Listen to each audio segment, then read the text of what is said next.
It's time for the Luke Howard Show live! Woo! Woo! Woo! Woo! Woo!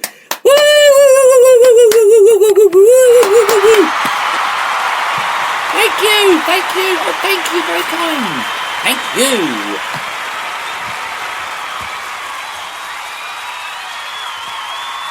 And I'll get even an extra round of applause as well. Look, here you go, look. Way! Woo!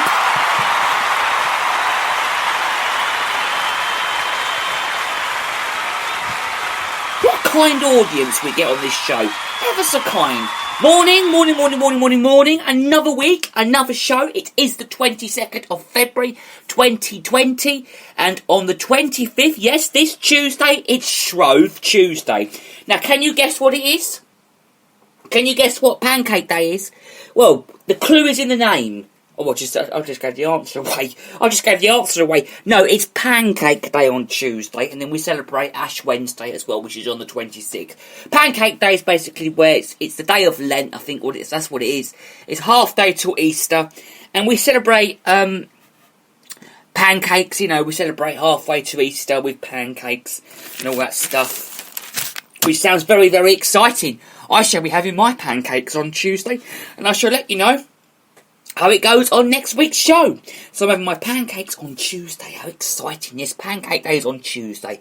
So that's when we all get to make pancakes. What's your favourite topping on pancakes? Or topping, your favourite thing on top of it? I mean, you've got Nutella, well, my favourite is sugar and lemon. Lemon and sugar. It's got to be the all-time lemon and sugar.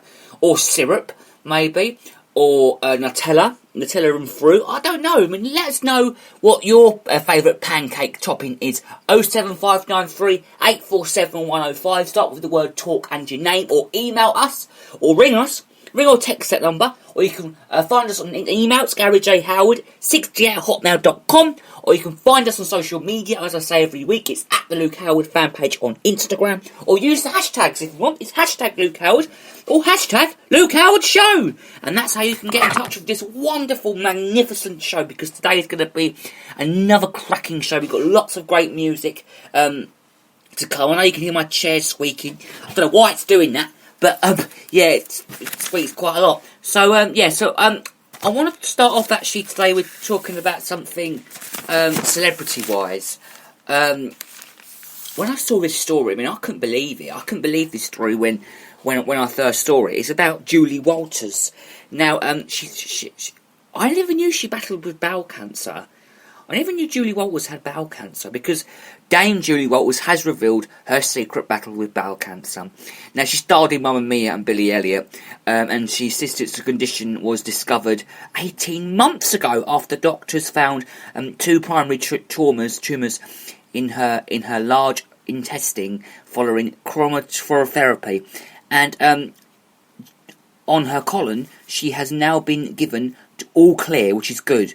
But she hinted her forthcoming movie, an adaptation of Frances Hodgson's Barnett's classic novel, The Secret Garden, may be her last ever film she's ever done.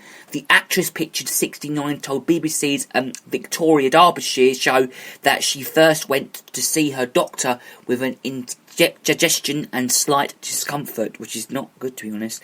She later returned suffering from stomach pains and heartburn and vomiting, which is sickness, just another word for sickness, posh word, and was referred to a gastric surgeon for a CT scan. Then on the set of The Secret Garden, she had a call asking her to go to see him. The surgeon told her that she had stage 3 bowel cancer, one level below the most serious category. Now, recalling the moment of her diagnosis, she said, "Shock first of all shock, and I thought, right, then you hold on to a positive," which is what she said, mate. That's what she said.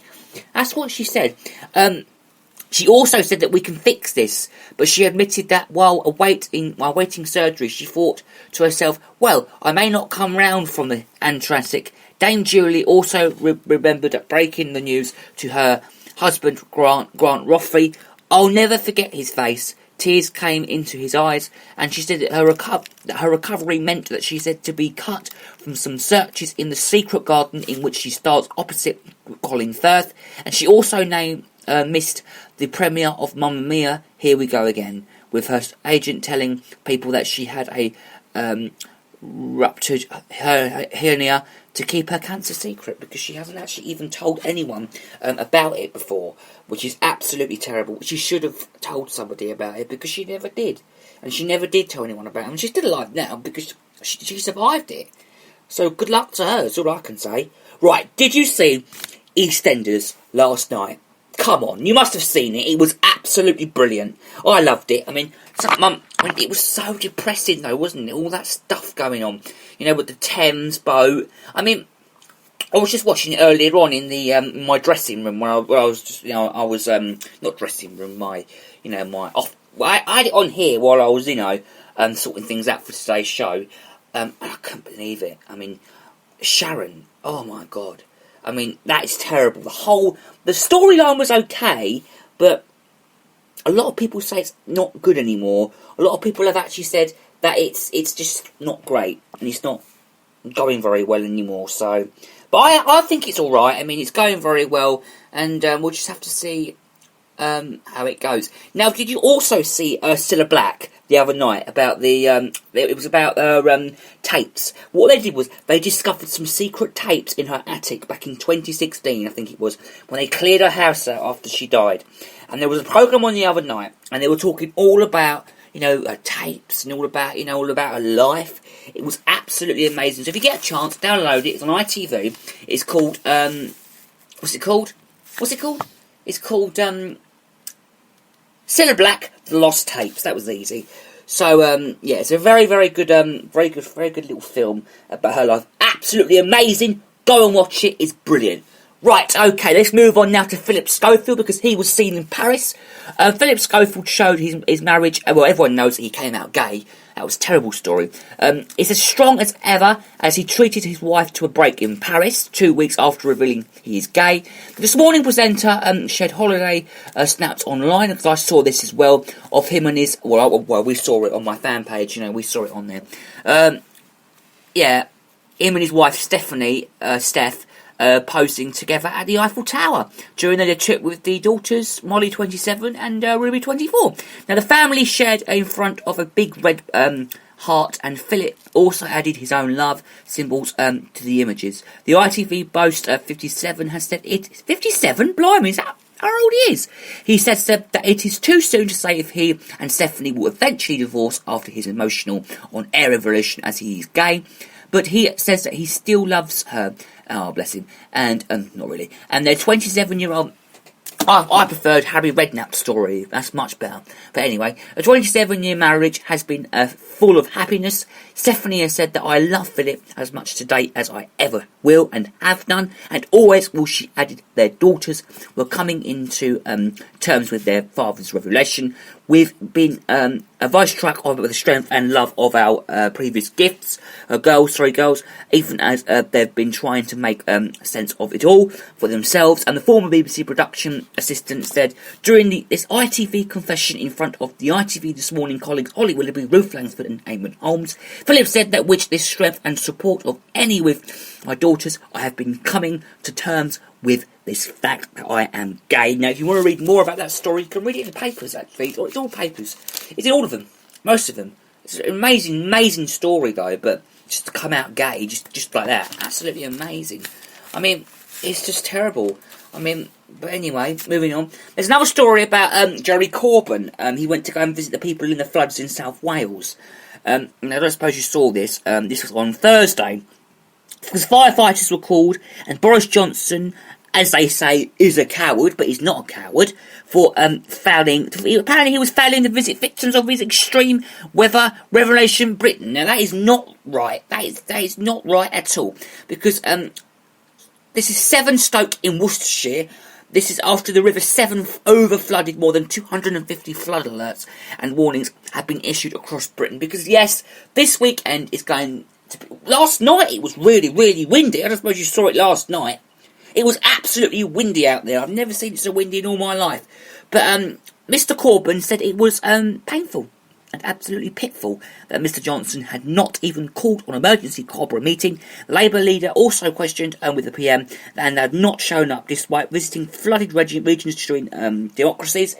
An election campaign that he tweeted, if the Prime Minister is not campaigning votes in the general election, he aims that the Plaid does not care about helping victims and commitments affected by flooding. Now, he asked what he would say to the PM that Mike Corbyn told reporters that go and visit people, go and talk to them, go and see what's it like and what's going on, and when you've got sewage water in the kitchen, go and see what it's like, basically. Go and see what it's like when you lose all your personal possessions, and just think about that. Think how you would feel if your house was flooded. Come on, just think about it. Come on, people. Think about it. If your house was flooded, what would you do? Now, Sky News, he told Sky News that he wants to help people by getting funding to them. The Environment Secretary, George Erstis, accused Mr Corbyn of trying to perpetrate the floods, he added. And we are investing $2.6 billion in flood defences, which have already protected 2 million properties. Mr Johnson came under fire as more than a month's worth of rain. He fell in some parts of the country yesterday, once through conditions for areas already suffering from flooding. I think it's Storm Dennis that's caused all this, to be honest. I think it's all of Storm Dennis. And flooding in the wake of Storm Dennis and Storm Ciara. I was right there, I'm always right. The Environment Agency issued out more than 250 flood alerts and warnings with more heavy rain forecast in regions, and have already seen more than 1,400 homes and businesses swamped. Now, downpours forced the closure of the West Coast main line and major rail route between London and Scotland, between Carlisle and Lancaster. I don't even know where Lancaster is.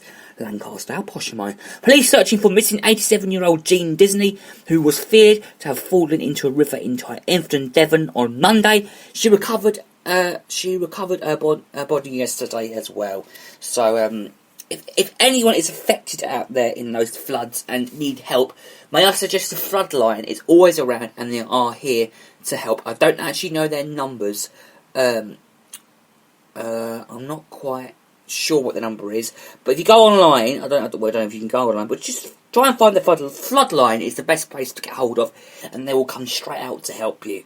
I think that's what it is. But in a condition like this, because many other houses are flooded as well, so I don't know if they will. But may I suggest the Floodline? Call the Floodline, call them, and they will come out and see if you're okay. Right, there's one more story that I want to talk about now, and this was in the news this week. Now, Special K, I can't even look at them, I can't even look at these kids, because I can't stand them, I can't stand kids. I know you're thinking, Luke, you was a kid at one time, I still can't stand them, I don't care. Right, so this story reads Special K for the kids who took on Kellogg's and won. Now, bosses at food giant Kellogg's have changed their global palm of policy following a campaign by two young British sisters to have saved the organisation. Asha Fitzpatrick, 12, and 10-year-old Jaya from Leighton Buzzard in Bedfordshire, which is not far from here actually, stopped eating the company's cereals 18 months ago after watching a TV documentary about how palm oil plantations were killing off the Great Alps through deforestation.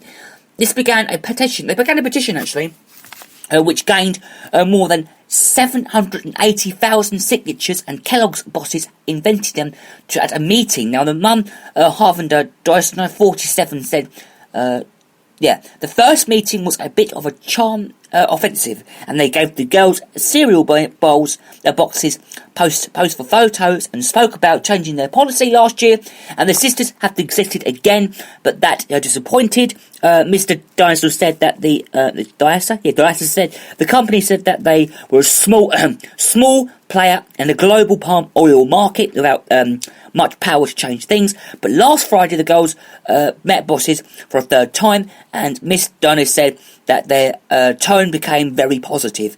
They promised to trusted NGOs to oversee a planned switch to second-grade palm oil, a more sustainable form of the product. Now, they confirmed that Kellogg's was committed to working towards saying 100% of its palm oil sustainably by 2025. They will meet by sisters again in 6 months to give them an update on progress. Now, Mr. Diana said of daughters, they weren't expecting such a commitment. I'm so proud of them. It shows no matter how small you are and that you have a voice and people will listen. If they don't follow though, they will actually be on their block, then on their backs, and the girls